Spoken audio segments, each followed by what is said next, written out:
Today we are going to talk about the many things you can vacuum seal into jars and the things you should never vacuum seal.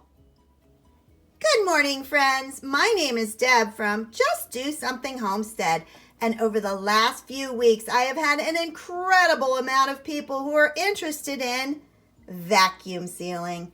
So today we're going to talk about what can and what cannot be vacuum sealed.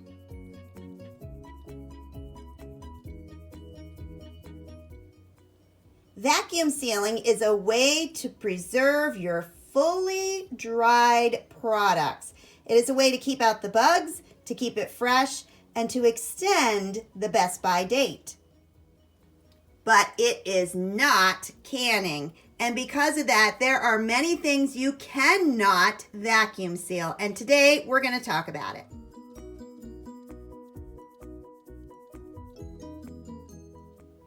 These products should never ever be vacuum sealed. Fresh vegetables such as carrots or onions, you can can them, you can freeze them, you can freeze dry them, you can dehydrate them, but you cannot vacuum seal them in this form. Next is fresh fruits. You cannot vacuum seal fresh apples, blueberries, or any fruit that is fresh. Dairy, cheese, yogurt, milk, do not vacuum seal any of these products. And hopefully we're fully aware of this. You do not want to vacuum seal your fresh meats or even your lunch meats. Now there is one product that is stored on a shelf that I don't recommend vacuum sealing, and that is brown sugar. Brown sugar has molasses added to it, and so it keeps it soft. If you were to take all the air out, you are going to get an extremely hard container of brown sugar, and that is not the goal that you want. Yes, it'll keep bugs out, but it's not going to make it so you can use it. So what can you vacuum seal? Pretty much everything else. Here are some of the products that you can vacuum seal that I pulled out today. Chocolate, candies, especially hard candies. Any kind of nut is going to extend the best by date.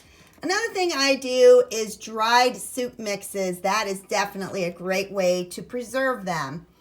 Then I have baking mix, the salt we already talked about, seasonings. I love this brand of seasoning. I order it online, but it's not going to last in the bag. Cornmeal mix, pasta. These are macaroni and cheese. They will seal beautifully.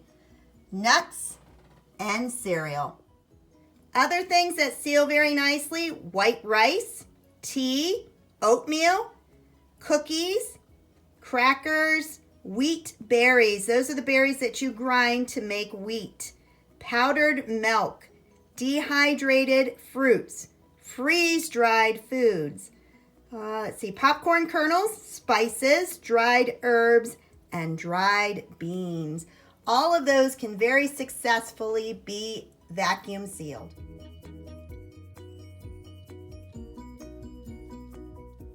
Today I am going to vacuum seal salt, seasoning, baking mix, and macaroni and cheese. To vacuum seal, you're going to need your product, a jar that has been cleaned and is ready to use. I use this to put on top of the jar so I don't spill my food all over the place. You're going to need some lids, and people have asked me what kind of lids do I trust. Typically for the wide mouth, I'm using Ball, only in that I'm not really able to find them in the Golden Harvest lids. And Golden Harvest comes from Walmart. I have had zero problems with it. And Ball is almost always reliable unless they have a dent in them. And lately there seems to be more of those. I use my Food Saver vacuum sealer, and this one is a special one. It is not the inexpensive one that you can just purchase at Walmart. Although I did buy this one at Walmart, you have to make sure that it has this top panel. Along with that top panel, you need the connectors in order to be able to vacuum seal.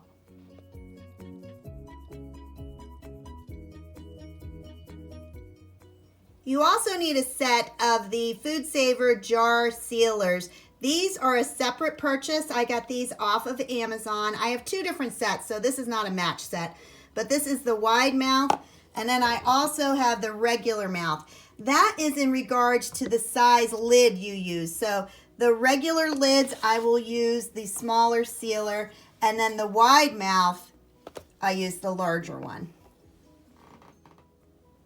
Lastly, I have taken a paper towel and I have cut out circles. These circles came from using my jar top. And so I just placed that on top and I drew a circle around it and I cut them out.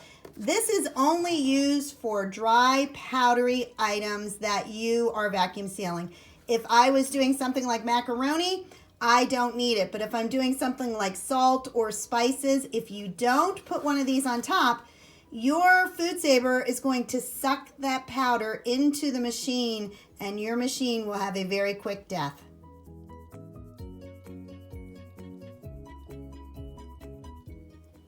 Instead of circles of paper towel, you can use cupcake liners or coffee filters. I simply don't have any of those on hand. When you are finished sealing your jar, you're going to write the product name on the lid and the year that it is or the year that it will expire. After that, put the ring on it. That way, if the seal pops, and occasionally they do if they get bumped, you will not bump the lid off and have critters moving in. This will keep your food safe. I store all of my vacuum seal products in my pantry. It does not have a window. The temperature is set at 50. I'm going to start right now with the salt. Typically I use the half-gallon jars, but honestly I don't need a half-gallon of salt opened at one time. So I am going to put it into a wide mouth quart jar. My jars have been sanitized in the dishwasher and are completely dry. Never put your vacuum sealed goods into a damp canning jar. It's just going to create mold and too much dampness. So you want to use a very dry jar. I cut off the tops to all these bags to make it a little bit easier, and I am just going to pour them into my jars. All right, so that's about a third of the jar.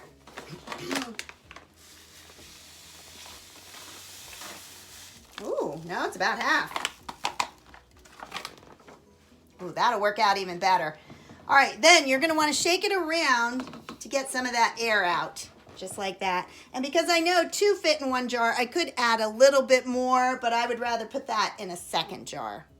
At this point, I thump it down on the countertop to have all the contents move down, and that creates a little bit more headspace at the top. It's not so relevant when you're using something that's powder, but if you're using cereal, you definitely want to pound it down to make more room. With a slightly damp paper towel, I'm going to wipe the edge of my canning jar. Next is when I'm going to put my circle paper towel in there, and it goes directly on top. It doesn't go sticking out of the jar, but instead it goes completely in there. And sometimes it's a little tricky holding it down because I need to hold this to put my lid on top. And so here's my lid, and I'm just going to set it on top, keeping that paper towel from sticking out anywhere. Now I add my large lid, which is the sealer attachment, and push it on until it's tight. To seal the jar, you're going to take the attachment and push it firmly into the lid. I like to move it back a little, just like that. Now, you're going to turn on the machine and you're going to push accessory, and my machine, my Food Saver, will run until it is sealed.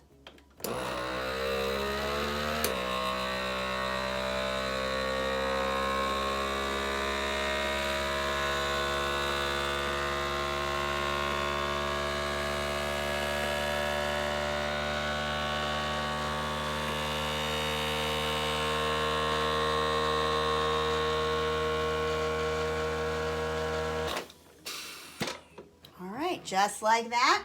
Then pop this off and you hear the air coming out. Pull off the lid and check the seal, and it is completely sealed. The center should be down, and if you pull on it, it's not going to open. I wrote what is in here, which is salt, and the year, which is 2023. And the last thing I'm going to do is put on the ring. I'm going to repeat that process for the last 2 bags of salt.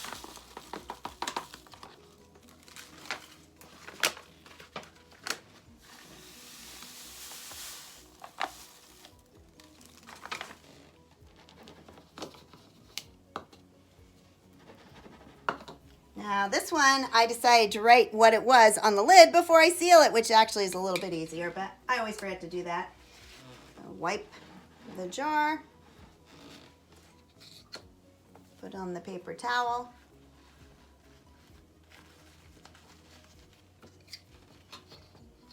add the lid, add the sealer, hook it up, and push start.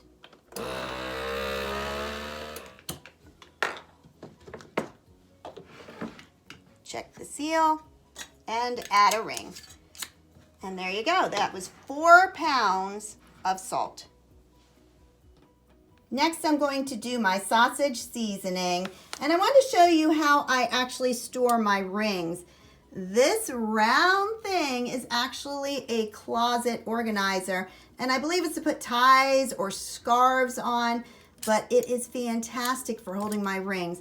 And so I have one for my wide mouth and another one for my regular mouth.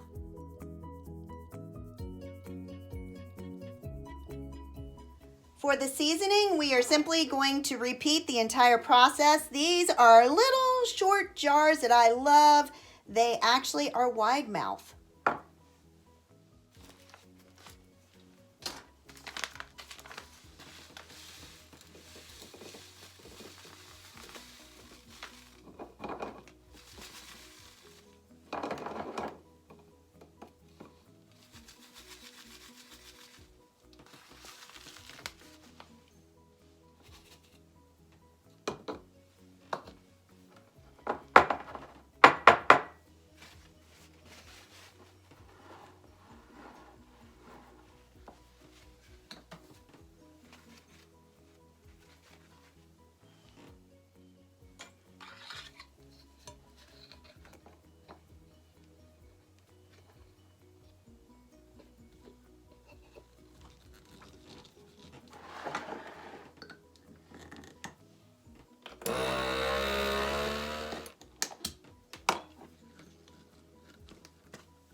And there is our sausage seasoning.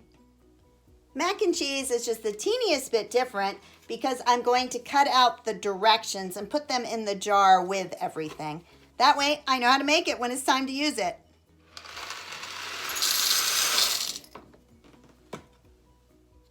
I cut off 2 things from the box. First, I cut off the name, and that I am going to put on the outside so that when this is on my shelf, I can just look and know exactly what it is. The other thing I mentioned was the directions. And this one's taller than the jar, so I'm just going to fold it in half and stick that on the other side. And lastly is the packet of cheese. So fold that in half and stick it down in the jar. Just like that. Now this item is not a powder, so I do not need to put a paper towel or a cupcake liner or anything on top. I can just put the lid on top of that.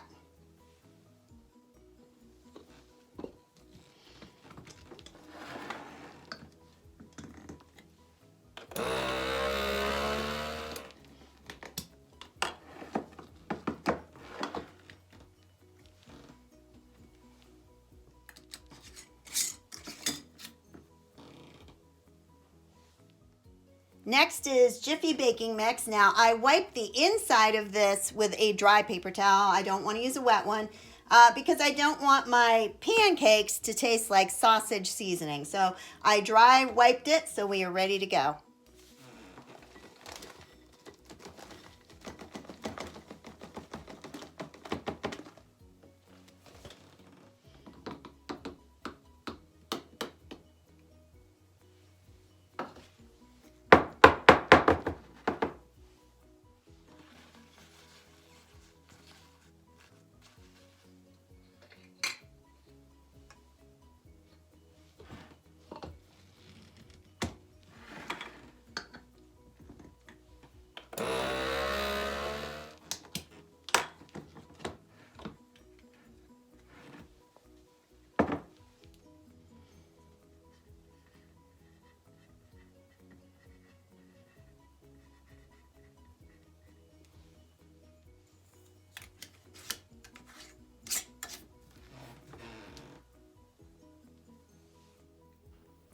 And there you have it. I have 4 different items that I vacuum sealed today.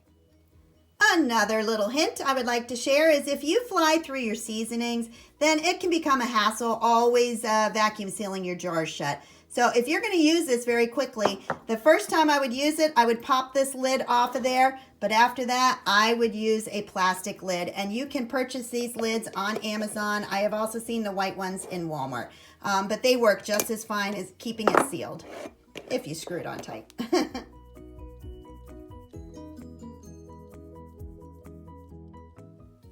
If you found this video helpful, please like, subscribe, and share.